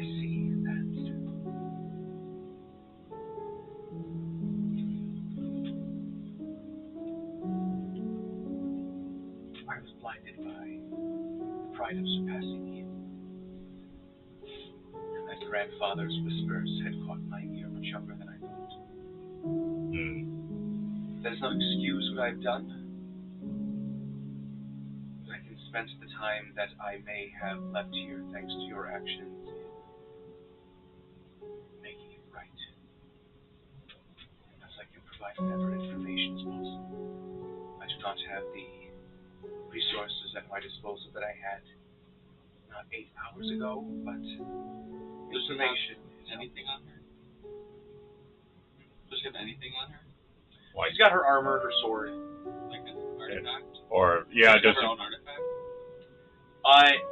She actually does not have an artifact. Okay. They would all be all. so we do know that they need the blood from the descendants of Which would be Arendelle. Balthiel or Sario. That's why they bled us. Why I tortured my own brother. So, assuming that they still need your blood, we got to make sure that the two of you are kept out of their hands. Is there anything else that they need in order to complete the Requiem? Like, do they need all of the artifacts? Because we've got a few of them. I don't think they need the artifacts to At this point, succeed. They're just helpful. it would be a miracle if they were able to pull the Requiem off. The Heartforge was where we meant to hold the ritual, but I imagine at this point that after that earthquake, there is not much left. I have not felt the effects of the Requiem that I would expect. What do they have in the way of alternatives? So we won? Doesn't Not- I get the vibe we that probably- not. We probably delayed them, I would say. Is there any other place that they would go to do the Requiem if the Heartforge was destroyed? There's that place Julian kind where of we. picks up. I mean, there's that place where we named our artifact, but I don't know if that would be like If seismic that, enough. or if it's advanced enough. Can I hazard a guess? Yeah. I think one of the only places we haven't really managed to figure all that much about is Tomayen. Do you know anything about that, Sario? And you see her face kind of stiffens. I know that grandfather was hesitant to explore there despite Tulurtan's pressing. Whoever watches over that place is enough to make an archdevil bay. Before everyone else. As she says that, Julian speaks up. I've been more. I know we've been poring over the books about this place for almost 2 years at this point.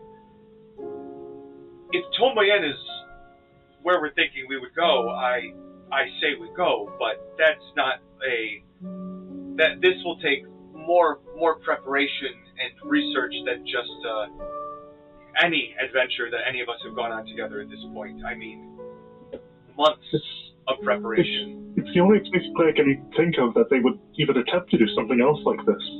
And when you say that, Julian looks at you and he kind of like has that. It's that thing when like I mean anybody here has done like any artistic endeavor. It's like when you finally like both hit that like what does this need? What does this need? And you both like you meet eyes and you're like we figured it out. You kind of look at each other and it's like yeah, it is really the only place that a lot of fingers are pointing to that.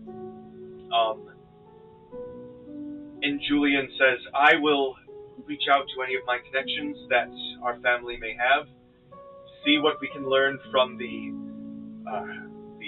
micro Heartforge beneath the Bondelong and Veld estate. But it has been mostly unoperational since we poked around there, just because we do not want to raise any alarm or draw any more attention.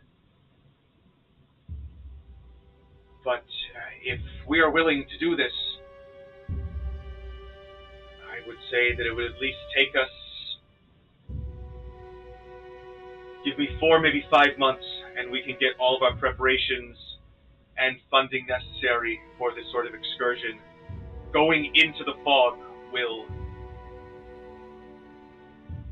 neuter. It will take us out at the knee with much of our dimensional and transportational magic.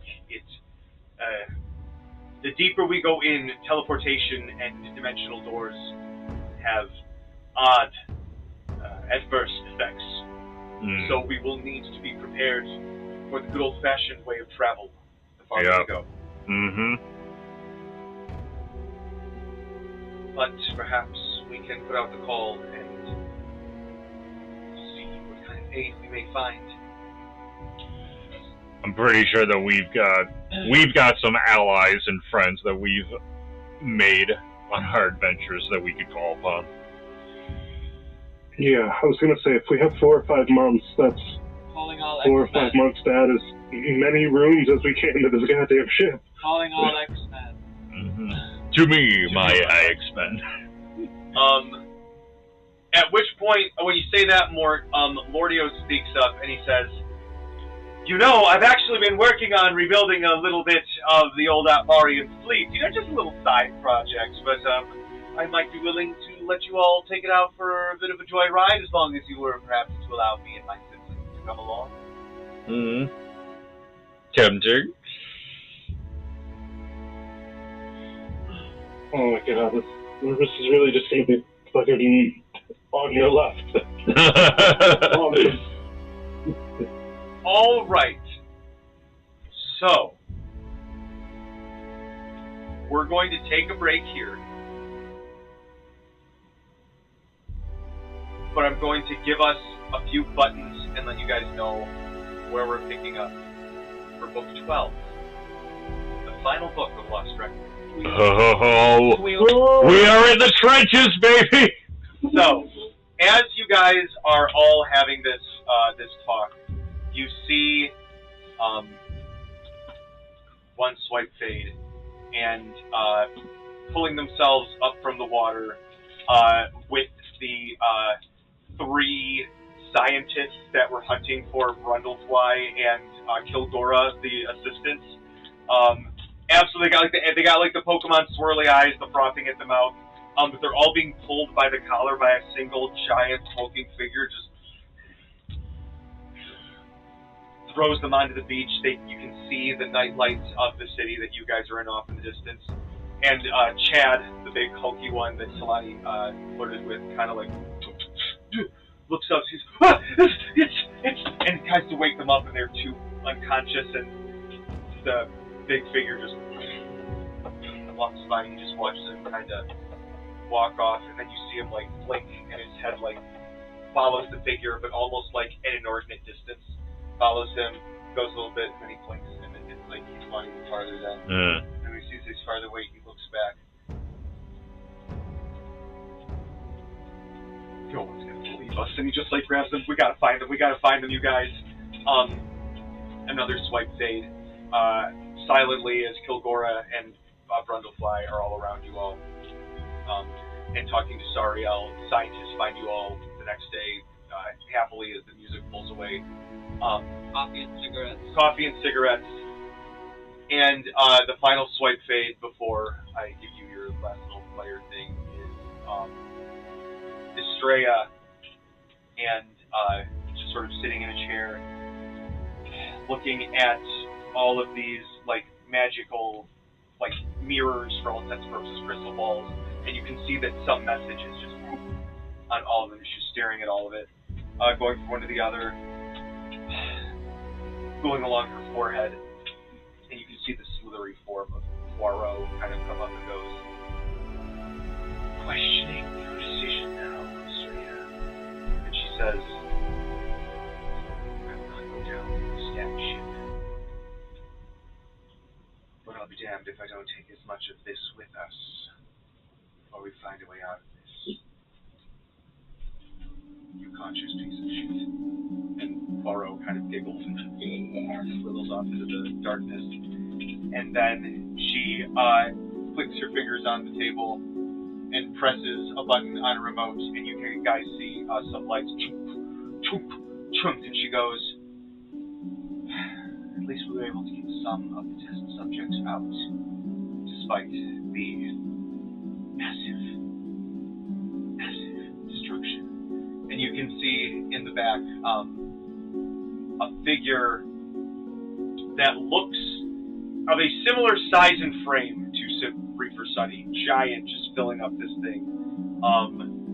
But there is a different mask on. It looks like just like a iron mask style, key on the side, bars, and a single like purple eye like opens up in one and looks, and you guys can see like where the veins are. It almost looks like little chains like popping up where the veins are as it kind of like pulses, and the camera pulls out from there as Estrella says, I guess we're off on our own little adventure then as well. And next time we meet will be in Book 12 at the baby shower of Braddock and what's her name? Martine. Martine. We'll talk about how many kids there are, Braddock, and what they may be between now and then. In 4 and 5 months. We pick up at well, she's already like 6 months into the pregnancy. Yeah. So you guys, but it's a dwarven baby, so the gestation's a little longer. It's quintuple. But you guys are going to be at the baby shower of Martine and Braddock's children, of the new baby Golroons, as we start Book 12, the end of all things. Braddock told me I have to be sober. That's a broad spectrum definition. He invited Lordio too. All right, we'll pick up their level 17ers.